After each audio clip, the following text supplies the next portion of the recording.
Assalamu alaikum ya talib, bienvenue à toi cher étudiant, chère étudiante, dans l'explication d'une nouvelle vidéo concernant un grand compagnon, le compagnon Omar ibn al-Khattab.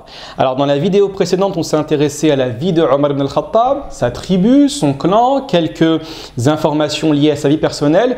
Aujourd'hui, on va s'intéresser à Omar ibn al-Khattab avant l'islam, parce que vous savez que ce grand compagnon n'a pas accepté l'islam dès le début de la révélation. Il l'a accepté simplement 6 années avant, après que le prophète alayhi salatu wassalam ait reçu la révélation. Donc il y a certains éléments à connaître sur le deuxième calife de l'islam. Bien évidemment, ce n'est pas un cours qui est exhaustif, on va citer les éléments les plus importants de sa vie avant l'islam.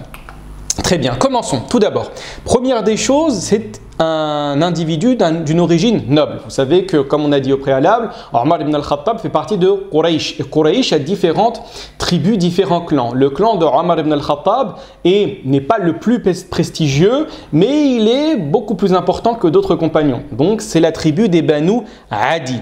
Également, Omar ibn al-Khattab, jeune, n'était pas commerçant, il s'occupait des chamelles de son père Al-Khattab. Par la suite, il va amasser énormément d'argent en devenant un riche commerçant et en entreprenant des voyages qui ont été mis en place par le grand-père du prophète alayhi salatu wassalam, à savoir l'un des grands-pères du prophète sallallahu alayhi wa sallam, à savoir Hashim. Les voyages, comme mentionné dans la sourate numéro 106, en direction du Yémen en hiver et en direction du Shem en été. C'est les voyages mentionnés dans la sourate numéro 106, l'Ila fi Quraysh. Très bien. Ensuite, c'est également un grand compagnon qui va avoir un très grand amour pour la poésie. De nombreux vers sont connus de Omar ibn al-Khattab, que ce soit avant sa conversion ou après sa conversion. Très bien, poursuivons. Également, Omar ibn al-Khattab, c'est quelque chose à connaître, c'est que c'est un arabe qui savait lire. Vous allez voir par la suite, dès lors qu'on va s'intéresser à la mentalité arabe de l'époque, que la connaissance de la lecture et de l'écriture était considérée comme un défaut, parce que savoir lire et savoir écrire était un indicateur d'une mauvaise mémoire. Donc, peu étaient les arabes qui connaissaient la lecture et l'écriture. Donc, il va connaître la lecture et l'écriture, et ce dernier va apprendre cette lecture et cette écriture avec Harb ibn Umayya. Harb ibn Umayya est le fils plutôt de Umayya qui est l'une des tribus les plus importantes de Quraysh, à savoir les Banu Umayya. Donc c'est la tribu de Abu Sufyan. Donc Harb ibn Umayya n'est autre que le père de Abu Sufyan, de son véritable nom Sarh. Donc vous avez Abu Sufyan ibn Harb, le fils de Harb, le fils de Umayya. Très bien. Et également c'était un arabe qui avait un statut respecté. Pourquoi? Parce qu'il possédait ce qu'on appelle as-sifara. As-sifara, d'où le nom en arabe aujourd'hui l'ambassade, pour parler simplement de l'ambassadeur, as-safir, est celui qui était envoyé en tant qu'émissaire pour pouvoir résoudre les conflits avec les différentes autres factions, différents autres clans, les autres tribus, entre les Quraysh et par exemple la ville de Taïf ou la ville de Médine ou les personnes qui habitaient dans la péninsule arabique. Très bien, poursuivons. C'était un homme de tradition qu'il fallait savoir. Donc tout d'abord, il le dit de lui-même que c'était un grand consommateur de vin. Et vous savez que l'islam n'est pas venu interdire le vin dès les débuts de la révélation. Vous aviez effectivement des compagnons qui consommaient du vin alors qu'ils étaient musulmans. L'islam est venu et a interdit cette consommation de manière graduelle. Ensuite, vous avez un homme qui est énormément attaché aux traditions et c'est l'une des explications de la persécution qu'avait Omar ibn al-Khattab envers les nouveaux musulmans. Il ne voulait pas voir les Arabes se diviser. Et il pensait que le prophète Mohammed alayhi salatu wassalam était l'individu qui était venu pour pouvoir diviser les Arabes.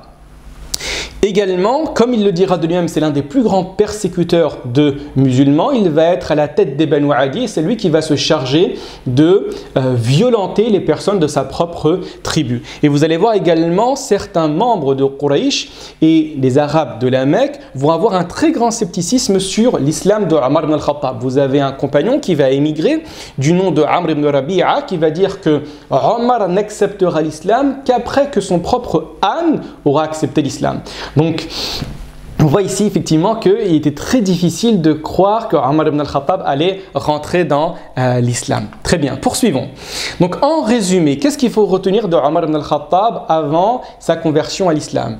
Origine noble de la tribu de Quraysh et principalement des Banu Adi. Deuxième des choses à savoir, un riche commerçant. Omar ibn al-Khattab va le dire au moment de l'émigration, en parlant à certains compagnons, mais vous saviez que j'étais l'un des Arabes les plus riches de l'époque. Et c'est une réalité qu'on va retrouver dans la quasi-totalité des 10 compagnons promis au paradis.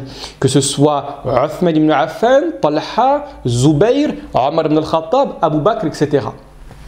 Également un grand amour de la poésie qui donne La poésie, vous savez, est importante. Pourquoi? Parce qu'elle éduque l'âme. Vous avez effectivement l'étude du droit, l'étude du fiqh, l'étude de la aqidah, mais il faut également comprendre que le monde ne tourne pas simplement autour de ces disciplines. Le halal et le haram, le bon et le mauvais, avec une vision manichéenne, absolument pas.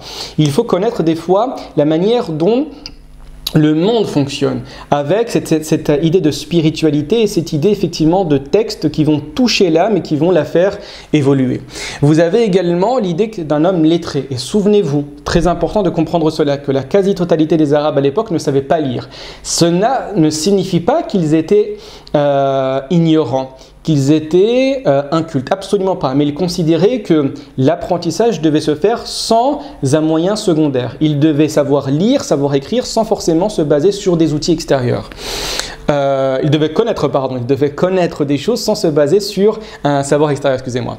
Persécuteur des musulmans, Omar va le savoir, hein. Il va le dire de sa propre personne. Et le jour de sa conversion, c'est le jour où il a décidé de prendre son épée et de la dégainer en face du prophète alayhi salatu wassalam. Donc le jour où il voulait tuer le prophète alayhi salatu wassalam, c'est ce jour-là où il va embrasser l'islam.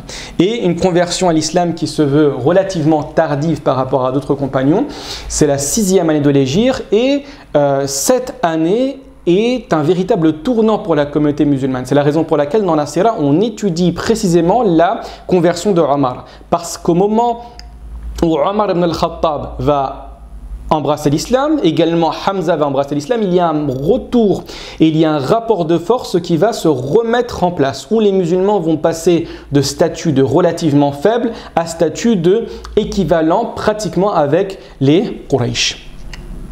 Voilà, nous sommes arrivés à la fin de l'explication de cette vidéo. N'hésitez surtout pas à m'interroger si vous avez des questions. Barakallahu fikum, wassalamu alaikum wa rahmatullahi wa barakatuh.